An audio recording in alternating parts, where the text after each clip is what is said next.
कोई भी जब नया मुख्यमंत्री बनता है तो सरकार कैसे चलेगी, इसका पहला टेस्टिंग पैरामीटर होता है सीएम का फेस। सीएम की फेस वैल्यू से सरकार की वैल्यू पता चलती है।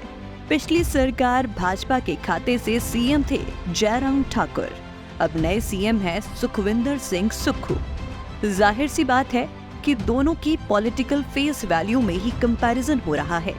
चलिए शुरुआत करते हैं सुक्खू के हालिया 10 महीनों के कार्यकाल के साथ। मुकाबले में जयराम ठाकुर के भी पहले 10 महीनों को ही रखते हैं।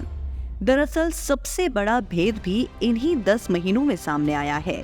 जयराम सीएम बनने से पहले बड़े कम अरसे के लिए पूर्व धूमल सरकार में मिनिस्टर रहे थे, जबकि सुक्खू को कैबिनेट मिनिस्टर तो दूर की बात, कभी किसी बोर्ड या निगम का चेयरमैन तक बनने का मौका नहीं मिल पाया था। सीधे ही सीएमशिप मिल गई। इसमें कोई दो राय नहीं कि सुक्खू को बतौर कैप्टन बिना किसी प्रैक्टिस के सीधे ही बल्ला थमा दिया गया, जबकि सुक्खू को हमेशा फील्डिंग सजाने और इस एरिया में ही खड़े रहने का मौका मिला था, वो भी थर्ड मैन जैसा। चलिए अब मुद्दे पर आते हैं। हम बात कर रहे हैं सुक्खू और जयराम दोनों के पहले 10 महीनों के कार्यकाल की। जयराम ठाकुर पर खुद भाजपा के वरिष्ठ नेताओं की वजह से ये ठप्पा लग गया था कि वे हाईकमान की पसंद भले ही है, मगर जेपी नड्डा के आगे वे खुलकर सरकार चला नहीं पाएंगे। कोई दो राय इस बात में भी नहीं कि नड्डा का ऑरा जयराम ठाकुर पर पूरे 5 साल तक हावी रहा और कमोवेश हर फैसले में ये साफ दिखता नजर आया कि जयराम ठाकुर भले ही सीएम थे, मगर मंत्रिमंडल में गठन से लेकर बाद में हुए बदलावों तक के फैसलों में बतौर सीएम जयराम बैकफुट पर तो नड्डा भक्त फ्रंट फुट पर नजर आते रहे। अब यही एक बड़ा अंतर सुक्खू सामने खड़ा कर चुके हैं, क्योंकि इनके किसी भी फैसले में हाई कमान की तो सुई की नोक के बराबर भी घुसपैठ नजर नहीं आती। राम रुचि राखा की तर्ज पर हिमाचल कांग्रेस में वही होता नजर आ रहा है जैसा सुक्खू रुचि राखा लगता है। संगठन के खाते से सरकार में नियुक्तियां हुई या फिर सरकार के खाते से ही सरकार में ताजपोशियां हुई, अभी तक मसला और मसाला वही डला और बना जो सुक्खू ने चाहा। मंत्रिमंडल से लेकर बोर्डों निगमों जिस मर्जी को देख लीजिए, सुक्खू के हमसाया रहे नेता ही अब तक उनका साया बने हुए हैं, जबकि जयराम को ये सियासी सौभाग्य पहले 10 महीने तो छोड़िए, शायद पूरे 5 साल तक नहीं मिल पाया था। जबकि कोई बदलाव हुआ तो उसमें कभी धूमल भक्त तो कभी नड्डा भक्त अपना प्रभाव दिखाकर ठाकुर साहब के सियासी भाव को चुनौती देते नजर आए। खैर, जब जयराम ठाकुर सीएम बने थे तो उन्होंने अपनी सरकार को टैगलाइन दी थी, शिखर की ओर। सुक्खू ने भी यही किया। इन्होंने टैगलाइन दी, व्यवस्था परिवर्तन। सुक्खू का ये मूल मंत्र असल में पहला मास्टर स्ट्रोक था। आम जनता की नजरें जो पहले जयराम ठाकुर के शिखर की ओर नारे का हश्र देख चुकी थी, वो नजरें व्यवस्था परिवर्तन पर टिक गईं। कांग्रेस की 10 गारंटियों का पुलिंदा भी कहीं न कहीं सरकारी गले की हड्डी बना हुआ है, मगर बावजूद इसके सरकार के वजूद पर कोई खासा असर नजर नहीं आ रहा, सिवाय सरकारी रोजगार मुहैया करवाने के मुद्दे पर। अब रुख करते हैं एडमिनिस्ट्रेटिव कल्चर का। जयराम सरकार पर पूरे 5 साल ये ठप्पा लगा रहा कि सरकार को नेताशाही नहीं अफसरशाही चलाती रही, लेकिन इस बिंदु पर भी 10 महीनों में सुक्खू ने कुछ इस अदा से अफसरशाही के ऐसे बल निकाले हुए हैं कि अफसरों को भी ये पता नहीं चल रहा कि वो सुक्खू पर बल बल जाती हुई बलैया ने या फिर अपने बल निकलवाते रहे। हर संडे के बाद सुक्खू मंडे मीटिंग लेना शुरू कर ही चुके हैं। एनएसयूआई यूथ कांग्रेस से लेकर कांग्रेस प्रदेशाध्यक्ष तक की कुर्सी पर बैठे रहने के दौरान सुक्खू ने एक तरह से स्वर्गीय वीरभद्र सिंह के बराबर अपने समर्थकों की फौज खड़ी कर दी थी। अब इस फौज का रोल भी बराबर बना हुआ है। हर जिले के अफसरों से जब सुक्खू वीडियो कॉन्फ्रेंस के जरिए रूबरू होते हैं तो अफसरों से ज्यादा पुख्ता जमीनी हालात उनको पता होते हैं।